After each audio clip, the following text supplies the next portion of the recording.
दोस्तों, भारतीय संविधान के महत्वपूर्ण प्रश्नों की श्रृंखला में आप सभी का स्वागत है। ये 6वां वीडियो है।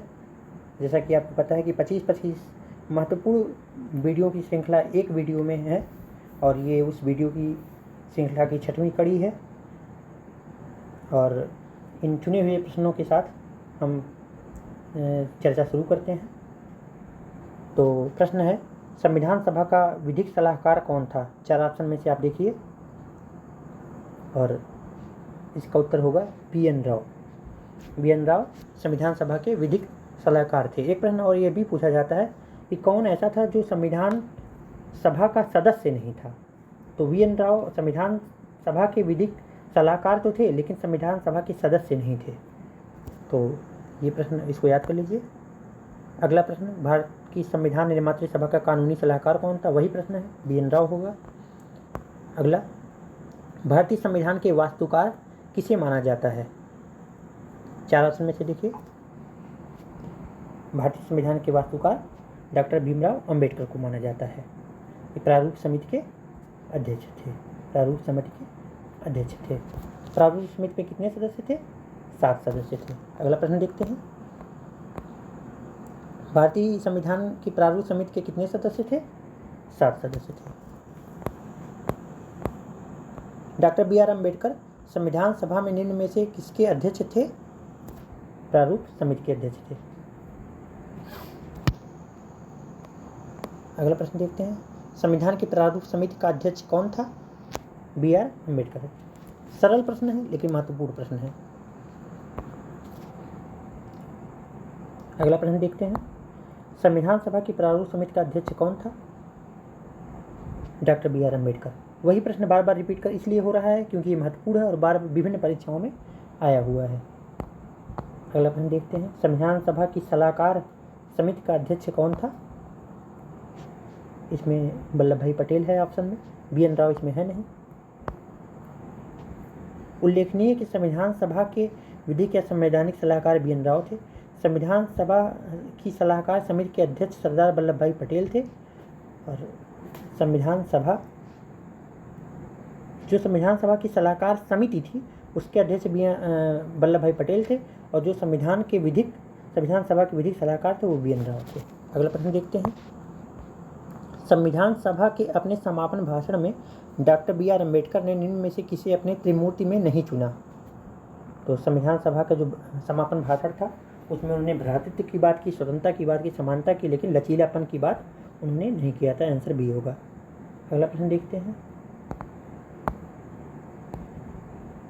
कथन और कारण में से चुनना है। ये देखने में भारी भरकम लगता है लेकिन थोड़ा सा अगर आप समझेंगे, एक भी अगर आप इसमें से समझ गए तो आपके लिए उत्तर करना आसान हो जाता है। किस भी समझ गए, देखिए क्या है, अगर एक अपने गलत हो गया, कोई भी आपको गलत तथ्य मिल गया तब भी उत्तर आसान हो जाता है। अगर दोनों सही है और व्याख्या कर रहा है तो ऑप्शन इसका ए होगा। तो इसको पहले आराम से पढ़ लीजिए फिर बताते हैं इसको कैसे सॉल्व करना है। कई बार ये बहुत सरल सा पूछता है और लोगों को में इसमें कन्फ्यूज हो जाते हैं। भारतीय स्वतंत्रता अधिनियम 1947 ने भारत में ब्रिटिश शासन का अंत किया, ये बिल्कुल सही है। और भारतीय स्वतंत्रता अधिनियम 1947 ने भारत के लिए एक नए विस्तृत संविधान की व्यवस्था की। नहीं, संविधान जो की व्यवस्था संविधान सभा द्वारा हुई थी और संविधान सभा कैसे आया था? कैबिनेट मिशन से आया था 1946 में। तो जब ये गलत हो गया तो देखिए आर कहाँ गलत है? ऑप्शन में देखिए आर कहाँ गलत है? आर गलत है यहाँ, तो इसका उत्तर सी हो जाएगा। अगला प्रश्न देखते हैं, द इंडियन इंडिपेंडेंस बिल, जिसका लक्ष्य भारत तथा पाकिस्तान के बीच ब्रिटिश विभाजन करना था, को ब्रिटिश संसद में प्रस्तुत किया गया। ये दिन 4 जुलाई को 1947 को था।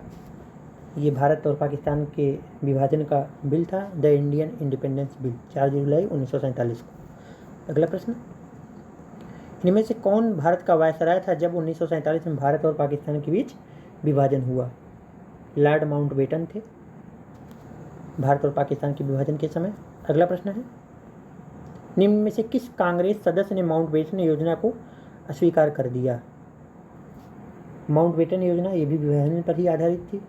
तो गांधी जी अंत तक सहमत हो गए थे, जी.बी. पंत, जे.बी. कृपलानी, जवाहरलाल नेहरू, लेकिन मौलाना अबुल कलाम आज़ाद अंत तक इससे सहमत नहीं थे और अस्वीकार कर दिए थे। मौलाना अबुल कलाम आज़ाद। अगला प्रश्न है,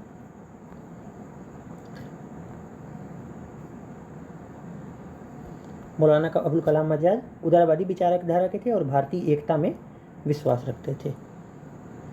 भारत एक गणतंत्र राज्य बना जब 26 जनवरी 1950 को हमारा संविधान पूर्ण रूप से लागू हो गया। उसी दिन भारत का एक गणतंत्र राज्य बना, इसलिए 26 जनवरी को गणतंत्र दिवस के रूप में मनाया जाता है। अगला प्रश्न, भारत का संविधान निर्मित हुआ, कब निर्मित हुआ? निर्मित तो हो गया था 26 नवंबर 1949 को। इसी दिन संविधान को अंगीकृत, अधिनियमित और आत्मार्पित किया गया था, लेकिन पूर्णतः लागू हुआ 26 जनवरी को। तो इसका उत्तर होगा सी, 26 नवंबर 1949 को भारत का संविधान निर्मित हो गया था। अगला प्रश्न देखते हैं, ऑपरेशन विजय किसे मुक्त कराने के लिए किया गया? 1961 में ऑपरेशन विजय आया गोवा को मुक्त कराने के लिए। यहाँ पर पुर्तगालियों का भारत तो स्वतंत्र हो गया था 1947 में, 1950 में गणतंत्र भी हो गया था, लेकिन गोवा ऐसा था जो अभी भी पुर्तगाल के कब्जे में था। कभी ऐसा भी प्रश्न आ जाए कि कौन भारत में सबसे पहले आए और कौन भारत से सबसे अंत में गए, तो पुर्तगाली भारत में सबसे पहले आए। आपको पता है कि 1498 में कालीकट पर वास्को डी गामा आया था, वो पुर्तगाली यात्री था, और सबसे अंत में ऑपरेशन विजय द्वारा 1961 में गोवा से मुक्त कराया गया पुर्तगालियों को। अगला प्रश्न देखते हैं, जन गण मन गीत के हिंदी संस्करण को संविधान सभा ने भारत के राष्ट्रगान के रूप में कब अपनाया? इसका उत्तर होगा 24 जनवरी 1950। इसे राष्ट्रगान इसके रचयिता हैं रविन्द्रनाथ